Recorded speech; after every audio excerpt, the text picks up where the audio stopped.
2025 ജനുവരി ബാച്ചിലോട്ട് register ചെയ്തിട്ടുള്ള നമ്മുടെ ഇഗ്നോയിലെ സ്റ്റുഡൻസിന് വേണ്ടിയിട്ടുള്ളതാണ്. നോർമലി നിങ്ങൾക്ക് രജിസ്ട്രേഷൻ കഴിഞ്ഞാൽ നമ്മൾ കൺഫർമേഷൻ മെയിൽ വന്നിട്ടുണ്ടാവും, ID കാർഡ് വന്നിട്ടുണ്ടാവും. ഇത് വരാത്തവരുത് ഇനി കുറച്ച് ദിവസത്തിനകത്ത് വരും.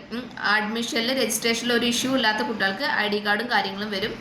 എന്തെങ്കിലും ഇഷ്യൂസ് ഉള്ള ആളുകളുടെ ഇമെയിൽ വന്നിട്ട് അത് കറക്റ്റ് ചെയ്യാനൊക്കെ പറയും. ഇങ്ങനെയാണ് വരുന്നത്. ഇത് കഴിഞ്ഞാൽ നിങ്ങൾ നെക്സ്റ്റ് ചെയ്യേണ്ട കാര്യം ബുക്സിന് വെയിറ്റ് ചെയ്യാന്നല്ല, അതിന് മുന്നേ നമ്മൾ ചെയ്യണം, നമ്മളെ സ്റ്റഡി സെൻറ്റർ കോൺടാക്ട് ചെയ്യണം.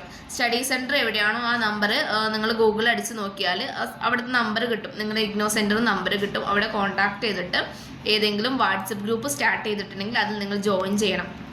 മേ ബി നിങ്ങളെ കോൺടാക്ട് ചെയ്യാൻ മിസ്സായതൊക്കെ ആയിരിക്കും. ചില സെൻറ്ററുകളിലൊക്കെ വാട്സപ്പ് ഗ്രൂപ്പ് ക്രിയേറ്റ് ആയി വരുന്നേ ഉള്ളൂ. ഇനി അല്ല, നിങ്ങളെ കണക്ട് ചെയ്യാൻ ബുദ്ധിമുട്ടുള്ള നമ്പേഴ്സും കാര്യങ്ങളൊക്കെ ആണെങ്കിൽ അങ്ങനെ നിങ്ങൾക്ക് മിസ്സായി പോകാണ്ടിരിക്കാൻ നിങ്ങൾ കോൺടാക്ട് ചെയ്യണം. നിങ്ങളെ സ്റ്റഡി സെൻറ്റർ കോൺടാക്ട് ചെയ്ത് വാട്സപ്പ് ഗ്രൂപ്പിൻ്റെ കാര്യം കൺഫേം ചെയ്യണം.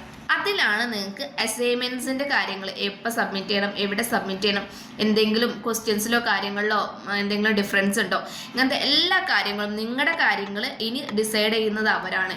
അപ്പോൾ അവരാണ് പറയേണ്ടത് എപ്പോൾ സബ്മിറ്റ് ചെയ്യണം, എപ്പോൾ എന്തൊക്കെയാണ് ചെയ്യേണ്ടത്, എങ്ങനെയൊക്കെയാണ് എന്നുള്ള എല്ലാ കാര്യങ്ങളും നിങ്ങളുടെ സ്റ്റഡി സെൻറ്ററാണ് ഇൻഫോം ചെയ്യുക. അതുകൊണ്ട് തന്നെ ആ വാട്സപ്പ് ഗ്രൂപ്പിൻ്റെ കാര്യം നിങ്ങൾ മസ്റ്റായിട്ടും അറിഞ്ഞിരിക്കണം. അതുപോലെ ഇതുവരെ കൺഫർമേഷൻ ആവാത്തവർ ആ കാര്യങ്ങളും കൂടി ചെക്ക് ചെയ്യണം. എന്തെങ്കിലും മെയിൽ വന്നിട്ടുണ്ടോ, കറക്ഷനോ സർട്ടിഫിക്കറ്റോ എന്തെങ്കിലും റീസെൻറ്റ് ചെയ്യാനോ അങ്ങനെ എന്തെങ്കിലും മെയിൽ വന്നിട്ടുണ്ടോ കാര്യങ്ങൾ അതും നിങ്ങൾ നോക്കണം കേട്ടോ. എന്നിട്ട് കൺഫർമേഷൻ ആക്കി എടുക്കണം. നിങ്ങളുടെ ID കാർഡ് നിങ്ങൾക്ക് കിട്ടണം. അതുവരെ നിങ്ങളത്